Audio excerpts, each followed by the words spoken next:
को डिस्कस करेंगे, जो लोकमान्य तिलक यानी बाल गंगाधर तिलक से संबंधित है। तो इनसे संबंधित एक बहुत ही इम्पोर्टेंट फैक्ट है जो अक्सर एग्जाम में आता है कि ये जो स्वराज मेरा जन्मसिद्ध अधिकार है और मैं इसे लेकर रहूँगा। स्वराज मेरा जन्मसिद्ध अधिकार है और मैं इसे लेकर रहूँगा। अक्सर पूछा जाता है कि ये नारा किसके द्वारा दिया गया है, तो हमको ध्यान रखना है कि ये नारा जो है वो किसके द्वारा दिया गया है, तो ये नारा तिलक जी द्वारा दिया गया है। ठीक है। अब यहाँ पे दूसरी बात ये होती है कि कब दिया था तिलक जी ने, तो 1916 में दिया था। कब दिया था? 1916 में दिया था तिलक जी ने। कौन सा नारा है? स्वराज मेरा जन्मसिद्ध अधिकार है और मैं इसे लेकर रहूँगा। ये ठीक है। अच्छा, 1916 में क्या हुआ था? तो 1916 में ध्यान रखना है कि होम रूल आंदोलन स्टार्ट हुआ था। किसने किया था? तो ये बाल गंगाधर तिलक जी ने किया था। 1916 में बाल गंगाधर तिलक जी ने होम रूल आंदोलन स्टार्ट किया था और इसी आंदोलन में ये नारा दिया था। कौन सा नारा है? ध्यान रखना है इस बात को कि स्वराज मेरा जन्मसिद्ध अधिकार है और मैं इसे लेकर रहूँगा। ठीक है। यही नारा जो है यहाँ पे, ये देखिए, यही नारा यहाँ पे लिखा हुआ है ये। ठीक है। ये स्वराज मेरा जन्मसिद्ध अधिकार है और मैं इसे लेकर रहूँगा, यही नारा है यहाँ पे लगा है। ठीक है ना। इस फैक्ट को हम लोग बहुत विशेष तरीके से याद करेंगे। दूसरी बात ये है कि यहाँ पे यहाँ पे हम लोग ध्यान दें कि ये चीज़ें वही चीज़ है कि स्वराज मेरा जन्मसिद्ध अधिकार है और मैं इसे लेकर रहूँगा। ये किसने कहा था? तिलक जी ने कहा था। कब कहा था? 1916 में कहा था। और 1916 में ही ध्यान रखना, यहाँ पे कौन सा आंदोलन शुरू हुआ था? तो होम रूल आंदोलन शुरू हुआ था और इसी आंदोलन में तिलक जी को एक उपाधि प्रदान की गई थी। यहाँ पे इस लाइन में ध्यान दीजिए, तिलक जी को लोकमान्य की उपाधि 1916 में होम रूल आंदोलन के दौरान जनता द्वारा दिया गया था। तो अगर कोई पूछे कि लोकमान्य की उपाधि किसने दिया था, तो जनता ने दिया था। कब दिया था? तो 1916 में दिया था। या फिर किस आंदोलन में जनता द्वारा दिया गया था? तो होम रूल आंदोलन में दिया गया था। होम रूल आंदोलन कब हुआ था? तो 1916 में। किसके द्वारा किया गया था होम रूल आंदोलन? तो तिलक जी द्वारा।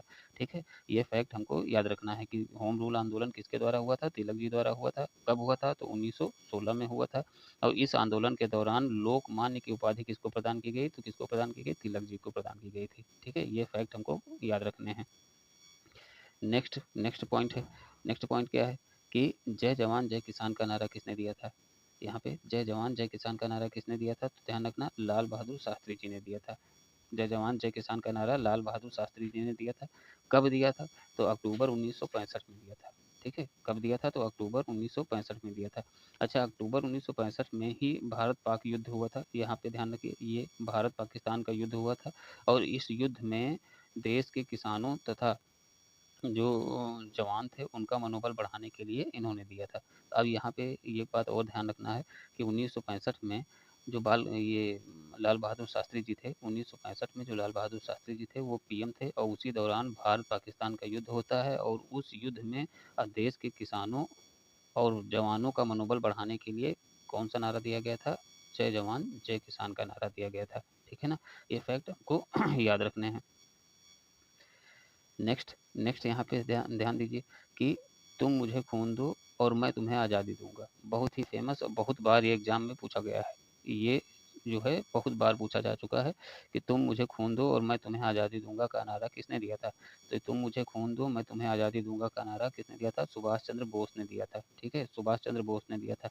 अब बात आती है कि ये कब दिया था? तो 1944 में दिया था। ठीक है। 1944 में कहाँ दिया था? वर्मा में। वर्मा जो है, पहले वर्मा बोला जाता था, अब इसको म्यांमार बोलते हैं। अब इसको हम क्या बोलते हैं? म्यांमार बोलते हैं ये। ठीक है। वर्मा म्यांमार में दिया गया था। एक बात और यहाँ पे ध्यान देने वाली है कि जो सुभाष चंद्र बोस जी थे, इनकी अपनी एक सेना थी जिसका नाम था आज़ाद हिंद सेना। ठीक है। जिसका क्या नाम था? आज़ाद हिंद फौज। उन्हीं के सैनिकों को संबोधित करते हुए इन्होंने दिया था। ठीक है। आज़ाद हिंद फौज के सैनिकों को संबोधित करते हुए कौन सा नारा दिया था? तो ध्यान रखना कि ये तुम मुझे खून दो मैं तुम्हें आज़ादी दूंगा। ठीक है। तुम मुझे खून दो मैं तुम्हें आज़ादी दूंगा का नारा दिया था सुभाष चंद्र बोस जी ने। कब दिया था? तो 1944 में दिया था। ठीक है। नेक्स्ट आगे बढ़ते हैं। तो यहाँ पे ध्यान दीजिएगा कि 8 अगस्त 1942 को भारत छोड़ो आंदोलन के दौरान, यहाँ पे एक एक पॉइंट पकड़ के हमको चलना है कि 8 अगस्त 1942 को भारत छोड़ो आंदोलन के दौरान किसने? महात्मा गांधी ने कहाँ पे? मुंबई के कौन सा है? ग्वालियर टैंक मैदान में कौन सा नारा दिया था? तो कौन सा नारा दिया था? यहाँ पे करो या मरो का नारा दिया था। ध्यान रखना इस बात को कि करो या मरो का नारा किसने दिया था? तो गांधी जी ने दिया था। कहाँ दिया था? मुंबई के ग्वालियर टैंक मैदान में दिया था। और कब दिया था? तो 8 अगस्त 1942 को।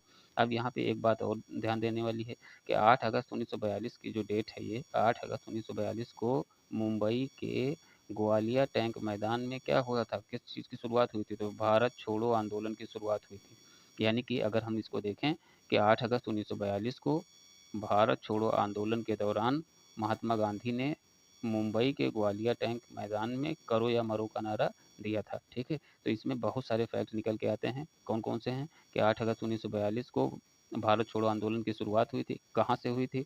तो मुंबई के ग्वालियर टैंक मैदान से हुई थी। उसी दिन जो है 8 अगस्त 1942 को ही करो या मरो का नारा किसने दिया था? तो महात्मा गांधी जी ने दिया था। ठीक है।